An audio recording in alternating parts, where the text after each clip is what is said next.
Welcome to Power to Lie. In today's History Behind the Lie, we are going back in time to understand how Israel became a nuclear power and why it never says so. External estimates put Israel's nuclear arsenal somewhere between 90 and 400 warheads. Israel has never confirmed a single one, and a few weeks ago, an American president publicly denied that Israel would ever use a weapon it officially does not have. This is the story of how the bomb got into the basement, and why, for 60 years, it stayed there. By the end of this, you will know exactly how a country under arms embargo built a nuclear arsenal, how Washington decided not to know, how the world found out anyway, and who benefits from the silence holding. Because the silence is now breaking. And the country it was designed to deter has just begun studying the playbook. In early 2026, a senior White House advisor, identified in reporting as Sachs, raised the possibility of Israeli nuclear use if the war with Iran escalated further. The president's response, that Israel would not do that, was a denial of action involving a capability Washington has officially never acknowledged exists. Within days, a group of House Democrats sent a letter demanding that the United States end its own official ambiguity and publicly acknowledge the Israeli arsenal. That letter represents something that has not happened before. American legislators, on the record, demanding the 60-year arrangement be named and ended. At roughly the same time, Israeli strategists began openly debating replacing ambiguity, the doctrine of opacity, with what some are calling selective nuclear disclosure. Foreign policy framed the danger precisely. Not that Israel will confess, but that everyone else begins acting as if the confession has already happened. A policy that survived the Cold War, 3 Arab-Israeli wars, Vanunu, and 30 years of Iranian nuclear development, is under more pressure than at any point in its history. To understand what is breaking, you need to know how it was built. A state declared its independence in May 1948. Within hours, 5 Arab armies crossed its borders. The new country had a population of roughly 600,000 people. No strategic depth. The entire territory was narrower than some countries' capital cities, and no great power guarantee of survival. Tens of thousands of its founders were Holocaust survivors. For David Ben-Gurion, the first prime minister, this was not abstraction. The memory was not historical. It was biographical. This is the foundation Israel's nuclear program was built on, and it must be understood in its own terms before anything else is evaluated. In 1952, Ben-Gurion established the Israel Atomic Energy Commission under Ernst David Bergman. The logic was not aggression. It was the logic of a small state that had nearly ceased to exist and concluded that conventional arms supplied by foreign powers could be cut off, that alliances could shift, and that the only guarantee of survival that could not be taken away was one Israel built itself: science as sovereignty. Shimon Peres, who helped build the program from its earliest days, described it decades later.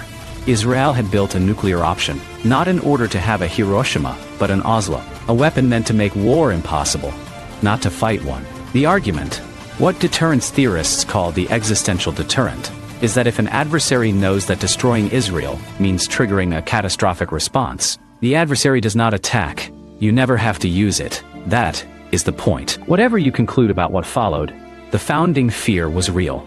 It is documented. It belongs in any honest account of this story. Now, how did a country under international scrutiny, with no domestic uranium enrichment capability in 1952, actually build a bomb? The answer begins in the Sinai Peninsula, in 1956. France, Israel, and Britain coordinated military action against Egypt after Nasser nationalized the Suez Canal. The alliance was short-lived diplomatically. The United States forced a withdrawal. But the Franco-Israeli relationship that formed in that window was not. In the aftermath of Suez, France agreed to sell Israel the Dimona reactor. Not just the reactor. Secretly, France also agreed to provide an underground plutonium reprocessing plant, the facility that would turn reactor output into weapons-grade material. Norway supplied heavy water. The cover stories were methodical. A textile plant, metallurgical research. American U-2 reconnaissance flights photographed the Dimona site between 1958 and 1960. In December 1960, Prime Minister Ben-Gurion told the Knesset that the Dimona facility was a peaceful research reactor. That statement is recorded. What was being built underneath it is now extensively documented. Israel's first deliverable nuclear weapon is estimated to have been produced in late 1966 or early 1967. 6 days into a war that began in June 1967, Israel had effectively become the sixth nuclear-armed state on the planet, though it told no one. But there is one detail most coverage misses. The most remarkable part of this story is not that Israel built a bomb in secret.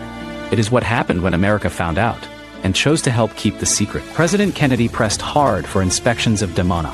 Scholarship and participant accounts, as documented in Avner Cohen's research, describe those inspection visits as carefully stage-managed, the relevant areas reportedly not shown to visiting American scientists. Then the architecture of the arrangement shifted. In 1968, Ambassador Yitzhak Rabin gave the U.S. State Department something precise.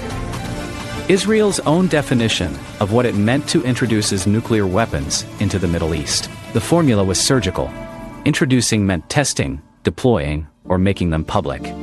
Merely possessing them did not count. That single semantic distinction created a loophole the width of a country. In 1969, something happened that has no signed public document. What exists instead are declassified internal memos, reconstructed by scholars and reported through the National Security Archive. The Nixon-Golda Meir understanding. Israel does not test, does not declare. The United States stops inspecting and stops asking. A declassified Henry Kissinger memo went further. It proposed that the United States itself formally adopt nuclear ambiguity, treating Israel's arsenal as something Washington would officially decline to confirm. The memo also spelled out the dilemma clearly.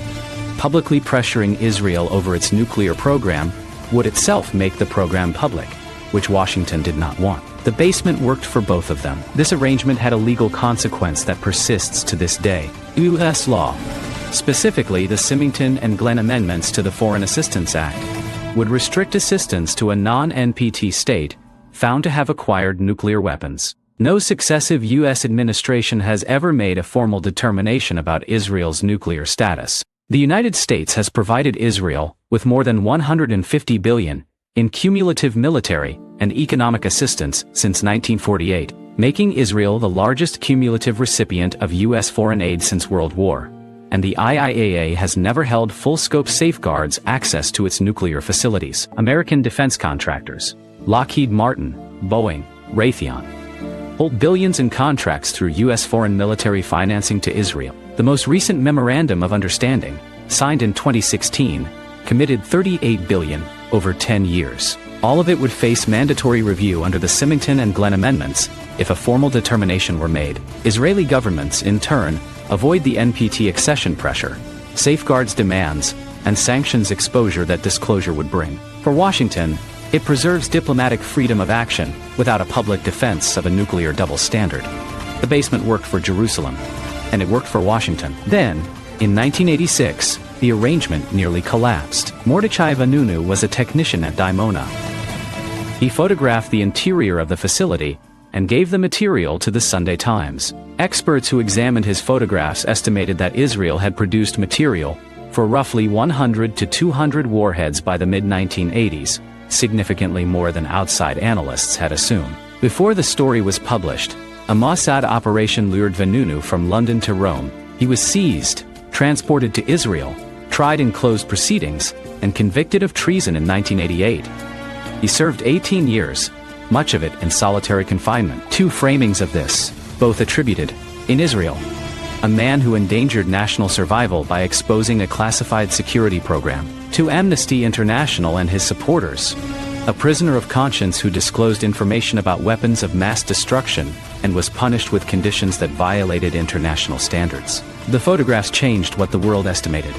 The policy did not change at all. The silence had been tested once before, from a different direction.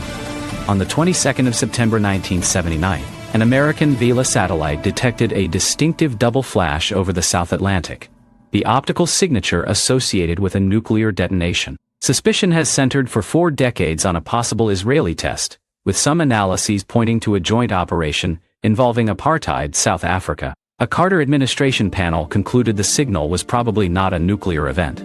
Subsequent declassified material has kept the question open without settling it. No government has ever officially confirmed what happened that day. What the episode illustrates is the operational shape of ambiguity in practice. The most probable explanation remained permanently unconfirmed. The inspecting power declined to press for resolution, and the arrangement absorbed the anomaly without breaking. Avner Cohen, the Israeli-American scholar who has spent decades studying this program, named the Doctrine ambiguity. nuclear opacity. The formula Israel has maintained is consistent. Israel will not be the first to introduce nuclear weapons into the Middle East, with introduce meaning exactly what Rabin defined in 1968. Here is the insight most accounts of this story miss. Yonatan Tuval, of the Mitvim Institute, writing in Foreign Policy, argues that opacity was never principally about deceiving adversaries. Iran, Egypt, and Saudi Arabia have all long assumed the deterrent exists. The value of the silence was political, not operational. It spared Arab governments from publicly acknowledging strategic inferiority, muted, though never eliminated, their incentives to match the capability, and gave Washington room to support Israel without defending that support in non-proliferation forums or triggering its own aid restriction laws. Everyone had a reason to maintain a silence. Nobody officially maintained. The same logic produced the Begin Doctrine, Israel's policy of preventing regional adversaries from acquiring nuclear weapons, enforced in 3 documented strikes: Operation Opera against Iraq in 1981, Operation Orchard against Syria in 2007, and the Iran operations of 2025 and 2026. The country that enforces non-proliferation in the Middle East does so from outside the Non-Proliferation Treaty. Not an allegation, but the documented structure. The critic's case in its strongest form. Iran is an NPT signatory. It is subject to IAEA inspection. It has been sanctioned, subjected to cyber attacks attributed to US and Israeli operations, and twice attacked militarily over a potential weapon it does not currently possess. Israel is not a signatory, is not inspected, faces almost no pressure for transparency, and, according to decades of external estimates, possesses an actual arsenal. Egypt has pushed a Middle East WMD-free zone for decades. The Egyptian argument, repeated at successive NPT review conferences, is that the framework cannot be taken seriously, while one state in the region operates outside it entirely. The standard being applied, critics argue, is not about weapons. It is about who holds them. The countercase in its strongest form. Israel is a democracy that has not publicly threatened to destroy a neighbor. In 6 decades of conflicts, including the 1973 Yom Kippur War, when Israeli forces were briefly in serious retreat, the arsenal was not brandished, not disclosed, not used as political leverage. The argument made by Israeli strategists is that amendment may have restrained a regional arms race, rather than ignited one. By never forcing adversaries to publicly acknowledge the deterrent, it gave them less domestic political pressure to match it. The threat environments facing Israel and Iran are not symmetrical. The argument continues, and the NPT framework itself does not resolve questions of survival for a state whose neighbors have, at various points, stated publicly that they did not accept its right to exist. Both arguments are in the record. The evidence does not resolve the question of which one is correct. What the evidence does show is that the structure is now moving. The Sachs remark, the Trump denial, the congressional letter, the Israeli strategic debate about selective disclosure. These are not isolated events. They are the first sustained public unraveling of the 60-year arrangement. And the Institute for National Security Studies reported in July 2025 that inside Iran, following the war, a serious internal debate has opened about whether Tehran should adopt its own policy of nuclear ambiguity. Hardliners arguing for it, moderates warning it would bring sanctions and further strikes. The playbook Israel built to deter Iran is now being studied by Iran. The bomb in the basement worked because nobody had to answer for it. Not Jerusalem, not Washington, not the neighbors who preferred not to ask. For 60 years, the most consequential open secret in the Middle East survived on the definition of one word: introduce. A war fought to stop the region's second bomb is now forcing everyone to talk about the first. What replaces the silence may be more honest than what came before. Whether it will be more stable, that is a different question. And nobody has answered it yet. We do not tell you what to think. We show you what changed, who benefits, and what the evidence says. That's history behind the lie for today. If you want to see current conflicts explained with data and context, check out Conflict Map. And if you want to see political claims fact-checked with evidence, true, false, or framed, is coming soon. Subscribe so you don't miss anything. Thank you for watching. See you next time.